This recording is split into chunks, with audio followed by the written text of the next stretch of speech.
आइए पढ़ते हैं अभी। सतत आवेश वितरण के कारण किसी परीक्षण आवेश Q0 पर बल।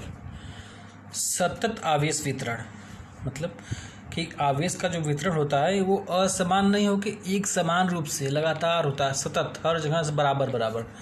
देखिए, आवेशित पिंडों के में आवेश का वितरण सतत होता है, एक समान होता है हमेशा। अगर इस सतत आवेश वितरण है तो किसी परीक्षण आवेश Q0 पर कितना बल लगेगा। इसके लिए अच्छा देखिए, एक सूत्र है आवेश घनत्व। आवेश घनत्व होता है आवेश बटे बीमा। अगर लंबाई है तो लंबाई रहेगी, क्षेत्रफल है तो वहाँ पे क्षेत्रफल होगा, अगर आयतन है तो आयतन होगा, ये बीमा बदलती रहेगी। आवेश बटे बीमा आवेश घनत्व का सूत्र होता है। अगर हम आवेश घनत्व तीन प्रकार के होते हैं, जैसे एक है रैखिक आवेश घनत्व। रैखिक आवेश घनत्व मतलब कि लंबाई होगी सीधी रेखा में, रैखिक है आवेश घनत्व, इसको हम डिनोट करते हैं लैम्डा से ना, रैखिक आवेश घनत्व लैम्डा। एक है पृष्ठ आवेश घनत्व, पृष्ठ है तो मतलब उस पर क्षेत्रफल होगा, इसको हम डिनोट करते हैं सिग्मा से, इसको सिग्मा बोलते हैं, इसको लैम्डा बोलते हैं, इसको सिग्मा। एक है आयतन आवेश घनत्व, इसको बोलते हैं रो, ये पी है, पी की तरह दिखता है, इसको रो बोलते हैं, रो ना। ये तीन तरह के आवेश घनत्व थे मेरे। तो अगर हम पहले निकालें फर्स्ट, मतलब रैखिक आवेश घनत्व लैम्डा के कारण Q0 पर बल। कोई मेरा परीक्षण आवेश Q0 था, उस पर लैम्डा कितना बल लगाएगा। देखिए, ये मेरा एक तार था, यह लंबाई का तार था यहाँ से यहाँ तक, इस पर प्लस Q आवेश एक समान रूप से वितरित था।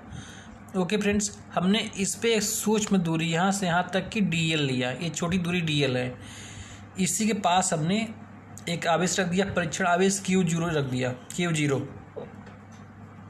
तो ये जो मेरा आवेश वितरण है ये वायर पे, ये Q आवेश वितरण जो इस पे है वो Q0 पे कितना बल लगाएगा। अच्छा, इसके लिए हम फिक्स पॉइंट ले लें, तो फिक्स पॉइंट हमने O लिया, O से इसकी दूरी dl की दूरी या फिर ये लंबाई वाले तार की दूरी R1 थी, O से Q0 की जो दूरी R2 थी, ये R21 R2 हमने निकाल लिया है। ओके, देखिए तो अभी रैखिक आवेश घनत्व लैम्डा, आवेश घनत्व हमने सूत्र बताया था कि आवेश बटे बीमा, और इसमें लैम्डा में रैखिक में तो बस लंबाई होगी, आवेश Q बटे लंबाई L, तो Q बटे L ये सूत्र होता है। अगर इससे हमको Q का मान निकालना हो तो Q बराबर L को उधर ले जाएंगे, पक्षांतर करने पर इसे मल्टीप्लाई हो जाएगा, मतलब Q बराबर लैम्डा L, तो Q बराबर लैम्डा L, इतना आ गया। अभी देखिए, माना L लंबाई के तार पर प्लस Q आवेश एक समान रूप से वितरित है। ये तार था L लंबाई का, इस पे हमने प्लस आवेश एक समान रूप से वितरित किया। इस पर एक अति सूक्ष्म आवेश dQ के कारण, यहाँ पे हमने जो dl लंबाई है, इसमें dl लंबाई पे एक सूक्ष्म आवेश dQ होगा, तो dQ आवेश के कारण Q0 पर कितना बल लगेगा। इसके लिए हम छोटा आवेश dQ लिया तो छोटा बल भी लगाएगा, dF बराबर 1/4πε0 Q0 dQ अपान R21 स्क्वायर और R21 कैप, इतना बल लगाएगा। ये सूक्ष्म आवेश इस पे इतना बल लगाएगा। ओके फ्रेंड्स, स्क्रीनशॉट ले लीजिए, फिर आगे बताते हैं। देखिए, तो dF बराबर Q0 अपान 4πε0। अच्छा, ये देखिए dQ था इधर ना सूत्र में, यहाँ पे dQ था, dQ सूक्ष्म आवेश dQ। अगर हम यहाँ पे dQ निकालें तो हम लैम्डा dl कर सकते हैं, dQ के स्थान पे, dQ के स्थान पे लैम्डा dl कर दिया हमने, तो ये हो जाएगा dF बराबर Q अपान 4πε0 लैम्डा dl अपान R21 स्क्वायर R21 कैप। तो अगर हम, ये तो मेरा सूक्ष्म आवेश dQ के कारण इतना बल लगा। अगर संपूर्ण रैखिक आवेश वितरण जो है Q0, पूरा संपूर्ण रैखिक आवेश वितरण जो Q था वो Q0 कितना बल लगाएगा, तो इस छोटे बल का हमको समाकलन करना पड़ेगा। ओके फ्रेंड्स, मतलब वेक्टर F जो है वो Q0 4πε0 कांस्टेंट है, हमको इसका समाकलन करना पड़ेगा लैम्डा dl बटे R स्क्वायर RN कैप का। इसका हम करेंगे समाकलन करेंगे। अच्छा, इतना ही। तो वेक्टर F पर जो है रैखिक आवेश वितरण, जो रैखिक आवेश वितरण है कोई तार है, उस पर एक समान आवेश, एक समान चार्ज प्लस एक समान रूप से वितरित है तो कितना बल लगाएगा किसी परीक्षण आवेश Q0 पर। रैखिक आवेश वितरण कारण किसी परीक्षण आवेश Q0 पर कितना बल लगेगा, उसका सूत्र है ये Q0 4πε0 लैम्डा dl बटे r स्क्वायर r कैप। अभी देखिए नेक्स्ट टॉपिक, पृष्ठ आवेश सिग्मा के कारण Q0 पर कितना बल लगेगा। तो इस पर देखिए पृष्ठ, देखिए हमने ये माना एक पृष्ठ था मेरा, लंबाई चौड़ाई दोनों रहेगी पृष्ठ में, लंबाई चौड़ाई ये पृष्ठ था, इस पर एक छोटा सा पृष्ठ हमने मान लिया इतना, ये पूरा पृष्ठ हमने ए माना और एक छोटा पृष्ठ माना DA, और यहाँ पे Q0 मेरा आवेश रखा है, इस पर ये DA कितना बल लगाएगा। इसकी दूरी हमने माना O से R1, इसकी दूरी R2 मान लिया, R21 ये है, R2 माइनस R1। अब देखिए सिग्मा बराबर क्या होता है, हमने कहा आवेश बटे क्षेत्रफल, आवेश बटे बीमा थी और इसमें लंबाई चौड़ाई दोनों बीमाएँ हैं तो Q/A हो जाएगा आवेश बटे क्षेत्रफल। इससे अगर Q निकालें तो सिग्मा A हो जाएगा ना फ्रेंड्स। देखिए अति सूक्ष्म क्षेत्र, ये छोटा हमने क्षेत्र लिया, इसके अंदर DA, अति सूक्ष्म क्षेत्र DA के कारण Q0 पर बल, मतलब DF छोटा बल 1/4πε0 DQ Q0 R21 square R21 cap. अभी देखिए यहाँ पे DQ, तो DQ के स्थान पे हम कर दें sigma DA। Okay friends, Q0 4πε0 sigma DA R21 square R21 cap. अगर ये इतना छोटा जो मेरा क्षेत्र है DA, वो इतना बल लगाएगा Q0 पे, और संपूर्ण पृष्ठ आवेश जो है कितना बल लगाएगा, तो F वेक्टर F बराबर Q0 4πε0 और हम समाकलन कर देंगे A पर sigma DA/r square r cap का। ये था मेरा पृष्ठ आवेश सिग्मा के कारण Q0 पर बल। ओके फ्रेंड्स, चलिए आगे एक और टॉपिक है आयतन आवेश। आयतन आवेश रो के कारण Q0 पर बल।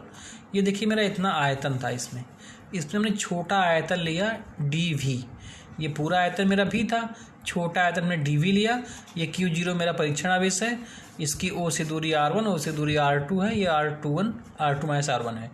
देखिए हम आयतन आवेश रो बराबर Q बटे V, आवेश बटे बीमा थी Q बटे V, इससे हम Q निकालें तो रो भी हो जाएगा। अति सूक्ष्म, इसमें हमने एक अति सूक्ष्म आयतन लिया dV लिया के कारण Q0 पर बल, या DF 1/4πε0 Q0 QV R21 square R21 cap, मतलब Q0 4πε0। अभी ये जो मेरा QV था इसके स्थान पे हम कर सकते हैं, एक सेकेंड फ्रेंड, ये QV नहीं DV है, नहीं सही QV है, Q था ये ना, तो Q के स्थान पे हम रो भी कर सकते हैं, तो ये हम कर दें रो dV क्योंकि छोटा आवेश था, तो रो dV R21 square R21 cap. ये मेरा सूक्ष्म आयतन जो dV है इतना बल लगाएगा। तो ये संपूर्ण आयतन जो है पूरा V, ये कितना बल लगाएगा इस पर, इसके लिए हम इसका समाकलन कर देंगे। तो संपूर्ण आवेश V के कारण Q0 पर बल वेक्टर F बराबर Q0/4πε0 समाकलन V पे रो dV/r square r cap. Vinayak classes, like, subscribe, comment and please press the bell icon to get all notification of my videos. Vinayak classes, V for victory.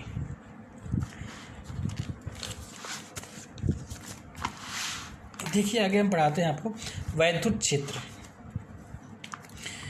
वैद्युत क्षेत्र क्या होता है, तो किसी आवेश के चारों ओर, कोई आवेश है उसके चारों ओर का वह क्षेत्र जिसमें उसके वैद्युत प्रभाव का अनुभव होता हो, वैद्युत क्षेत्र कहलाता है। कोई आवेश है, मान लीजिए यही आवेश है, इसके चारों ओर कुछ दूरी होगी जहाँ तक ये बल लगाएगा, दूसरे आवेश हम ले जाएँ तो इसी को बोलते हैं इसका वैद्युत क्षेत्र। किसी आवेश के चारों ओर का वह क्षेत्र जिसमें वैद्युत प्रभाव का इसके अनुभव करें, उसी को बोलते हैं वैद्युत क्षेत्र। वैद्युत क्षेत्र की तीव्रता, वैद्युत क्षेत्र में यहाँ पे इतना वैद्युत क्षेत्र इसका है, वैद्युत क्षेत्र में किसी बिंदु पर किसी यहाँ पे हमने एक बिंदु मान लिया, इस पर रखे एकांक परीक्षण आवेश, एकांक परीक्षण आवेश मान लिया हमने Q0, तो ये इस Q0 पर जो बल लगाएगा, वैद्युत क्षेत्र में किसी बिंदु पर रखे एकांक परीक्षण आवेश पर कार्यरत बल को उस बिंदु पर वैद्युत क्षेत्र की तीव्रता कहते हैं। वैद्युत क्षेत्र की तीव्रता को हम E से डिनोट करते हैं, E बराबर F/Q0। देखिए सूत्र से आप परिभाषा बना सकते हैं। अगर मान लें Q0 1 है तो E बराबर F हो जाएगा, मतलब कि एकांक परीक्षण आवेश पर जो बल लगेगा उसी को बोलते हैं तीव्रता। ओके फ्रेंड्स, यही तो लिखा है परिभाषा में कि एकांक परीक्षण आवेश पर लगने वाले बल को ही वैद्युत क्षेत्र की तीव्रता कहते हैं। E का मात्रक, तो F का मात्रक होता है न्यूटन, इसका मात्रक कूलम, तो न्यूटन पर कूलम इसका मात्रक हो गया, और बीमा ml T/-3 A/-1। अच्छा, धन आवेश है। धन आवेश के कारण वैद्युत क्षेत्र, वैद्युत जो बल होता है वो बाहर की ओर, और ऋण आवेश के कारण अंदर की ओर कार्य करता है। देखिए प्लस चार्ज है तो बाहर की ओर का क्षेत्र है, और माइनस चार्ज है तो अंदर की ओर का क्षेत्र रहेगा। बिंदु आवेश के कारण वैद्युत क्षेत्र की तीव्रता, एक नया चित्र इसका है, कोई बिंदु आवेश है तो उसके कारण वैद्युत क्षेत्र की तीव्रता मान लिया। देखिए ये मेरा आवेश था Q आवेश था, और यहाँ पे एक आवेश है परीक्षण आवेश मेरा Q0। तो ये Q आवेश इस Q0 पे कितनी तीव्रता लगाएगा, इसकी दूरी यहाँ से बीच की दूरी R है, ये पॉइंट P पे हमने रखा है, ये पॉइंट O था, और ये बल दोनों प्लस आवेश है तो बल प्रतिकर्षित करेगा, मतलब बाहर तरफ बल लगेगा। Q के कारण Q0 पर बल F बराबर 1/4πε0 Q1 Q0/r²। ये Q0/r², क्योंकि यहाँ पे Q रखा है हमने, यही तो कूलम का नियम था।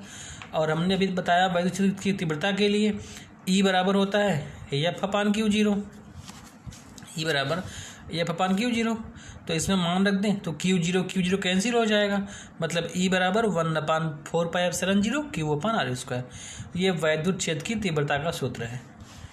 ओके फ्रेंड्स, चलिए आगे बढ़ते हैं। वैद्युत बल रेखाएं, वैद्युत बल रेखाएं ये भी इंपॉर्टेंट है। वैद्युत बल रेखाएं क्या होती हैं?